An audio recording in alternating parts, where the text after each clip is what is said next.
नमस्कार।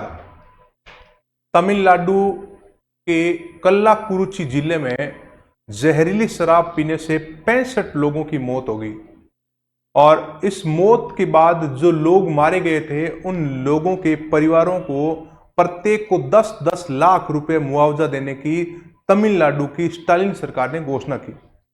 और घोषणा के बाद में मामला और गर्मा गया और यहां मद्रास हाईकोर्ट ने आदेश दिया कि इनको 10-10 लाख रुपए का मुआवजा क्यों? क्या वो कोई स्वतंत्रता सेनानी थे? क्या वो कोई समाज के हित में मारे गए थे? क्या उन्होंने कोई अच्छा काम किया था? शराब पीकर मारे गए हैं, गैर कानूनी काम किया है। जहरीली शराब पीना, देसी गैर कानूनी शराब खरीदना भी प्रतिबंधित है और इस प्रकार से मुआवजा देना यह गलत है। मद्रास हाईकोर्ट की फटकार के बाद में अब आगे सरकार का रिएक्शन क्या होगा वो आगे देखेंगे, लेकिन यहां पर इस प्रकार से तमिलनाडु में जहरीली शराब पीने से 65 लोगों की मौत होगी और ये मौत बहुत ही दर्दनाक हुई है और ये बहुत बड़ा हादसा है देश में। जहरीली शराब पीने से मौत कोई पहली बार नहीं हुई है, पहले भी कई प्रकार की मौतें हुई है, लेकिन इस प्रकार के मुआवजे की जो बात है वो इतना बड़ा मुआवजा ये पहली बार ऐसा हुआ है कि तमिलनाडु सरकार ने 10 लाख रुपए की मुआवजे की घोषणा की। आंदोलन हुआ था और तमिलनाडु गवर्नमेंट के ऊपर भी एक बहुत बड़ा दबाव था। आंदोलन कर्मी, इनके परिवार के लोग, समाज के लोग, फिर विपक्ष साथ में जुट जाता है और इन्होंने दबाव बनाया कि सरकार इसकी जिम्मेदार है और इन गरीब परिवारों का क्या होगा जो लोग कमाने वाले थे और मारे गए। ये सारे मजदूर लोग थे और ये कच्ची शराब पीकर मारे गए और फिर दबाव में आकर सरकार ने इस प्रकार की घोषणा की है और इस प्रकार से इस्तीफे का भी मांग किया है विपक्ष के नेताओं के द्वारा। अगर हम बात करें कि ये कहां पर हुई है दर्दनाक मौत की घटना, और ये तमिलनाडु के कल्लाकुरुची नाम का एक जिला है, कल्लाकुरिची। जी हां, बीडी कल्ला से इसका कोई संबंध नहीं है, ये तमिलनाडु का जिला है। तमिलनाडु दक्षिण भारत का राज्य है जिसके पड़ोस में केरल, कर्नाटक, आंध्र प्रदेश है और एक तरफ हिंद महासागर और बंगाल की खाड़ी है। अब थोड़ा सा ये देखते हैं कि एक्चुअल में जहरीली शराब होती क्या है और शराब के ऊपर प्रतिबंध के क्या संविधान में प्रावधान है, इसके बारे में हम बात करेंगे।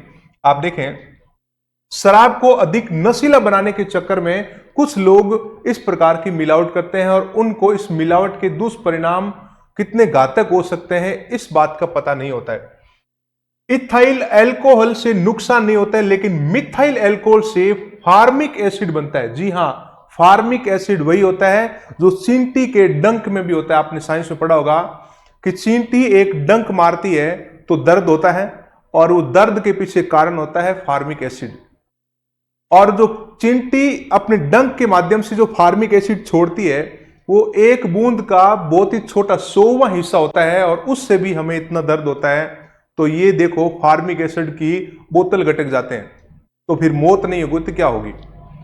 देखो, शरीर के लिए बेहद खतरनाक है। जहरीली शराब में मिथाइल अल्कोहल यानी कि मेथनॉल की मात्रा 90% से अधिक होती है। 90% से अधिक अगर अल्कोहल आ गया तो यह शराब जहरीली मानी जाएगी।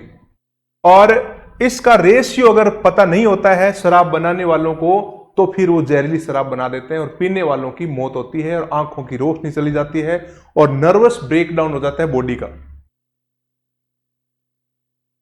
कई बार शराब को अधिक नशीला बनाने के चक्कर में इसमें यूरिया और ऑक्सीटोसिन भी मिलाया जाता है, यानी कि यूरिया और ऑक्सीटोसिन मिलाकर और ज्यादा इसको नशीला बना दिया जाता है, जिसके कारण ये बड़ा घातक सिद्ध होता है।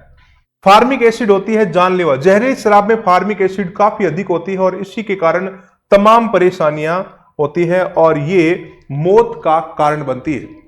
तो जहरीली शराब किस प्रकार से बन जाती है उसके पीछे ये है रीजन। शराबबंदी की बात करें तो भारत में शराबबंदी की शुरुआत जो है मोरारजी देसाई ने 1954 में की थी। 1954 में मोरारजी देसाई बॉम्बे के मुख्यमंत्री हुआ करते थे। जी हां, बॉम्बे, जिसको आज हम महाराष्ट्र कहते हैं, गुजरात और महाराष्ट्र का कंबाइंड एरिया था बॉम्बे। शराब पर पहली बार उन्होंने प्रतिबंध लगाया मोरारजी देसाई ने 1954 में। ये कोली जनजाति के लोगों पर प्रतिबंध लगाया था जो ये अमरूद, जामुन, संतरा, सेब, चीकू से शराब बनाते थे। उसके बाद में इस कोली जाति ने बहुत बड़े स्तर पर आंदोलन किया और सरकार के ऊपर दबाव बनाया कि प्रतिबंध हटाया जाए। आप लोग विदेशी शराब मंगवाते हो, उनको लाइसेंस देते हो, फिर बेचते हो, तो देसी शराब का लाइसेंस भी दिया जाए और हमें भी इस की परमिशन होनी चाहिए। दूर दूर तक रैलियां निकाली गई और उन्होंने मोरारजी देसाई पर यह आरोप लगाया कि शराबबंदी ये गलत है क्योंकि राज्य में विदेशी शराब बेचते हैं और हमारे घर की शराब पर प्रतिबंध लगाते हैं। तो धारावी के कोहली कानूनी रूप से शराब का निर्माण करते थे, लेकिन बाद में शराबबंदी लागू होने पर व्यावसायिक शराब का उत्पादन बंद हो गया और कोहली समुदाय का इस क्षेत्र में एकाधिकार हो गया। तो इस प्रकार से शराबबंदी यह मोरारजी देसाई ने पहली बार महाराष्ट्र में लगाई थी। अभी अगर वर्तमान में देखें तो शराब का प्रतिबंध कहां पर है, तो गुजरात, बिहार, मिजोरम, नागालैंड, इन राज्यों में शराब पूर्णतः प्रतिबंधित है। तो क्या पूर्णतः प्रतिबंधित है तो शराब की बिक्री क्या नहीं होती है? फिर भी शराब चोरी छिपे और कालाबाजारी से बिकती है। तो हिमाचल प्रदेश के सिरमौर के टिटियाना पंचायत की महिलाओं ने एकजुट होकर एक आंदोलन किया और शराब को प्रतिबंधित करने पर सरकार के ऊपर दबाव बनाया। और यहां पर वो कह रहे हैं कि शादी समारोह और पार्टियों में शराब प्रतिबंधित होना चाहिए। शादी समारोह में, पार्टियों में अगर शराब ज्यादा इस्तेमाल होती है तो हम लोग जो है लोगों को प्रमोट करते हैं। हमारे राजस्थान में भी कुछ समुदायों में शराब को शानो शौकत के साथ परोसा जाता है और ये एक आम आदमी और गरीब लोगों के ऊपर बहुत बड़ा बोझ है। एक तो आर्थिक बोझ है जो इतना वहन नहीं कर पाता है और दूसरा शारीरिक नुकसान भी है कि शराब को हम प्रमोट कर रहे हैं। इस प्रकार के बड़े बड़े आपने गाने भी सुने होंगे कि राठौड़ी सरदार महफिल सजदी जी, थोड़ी लेवनी बनासा महफिल सजदी जी। तो ये सारी चीजें, ये गाने जब सुनते हैं तो क्या ऐसा नहीं लगता है कि आने वाली पीढ़ी को भी हम कहते हैं कि शराब पीना एक शानो शौकत की बात है। लेकिन शराब पीना बुरी बात नहीं है।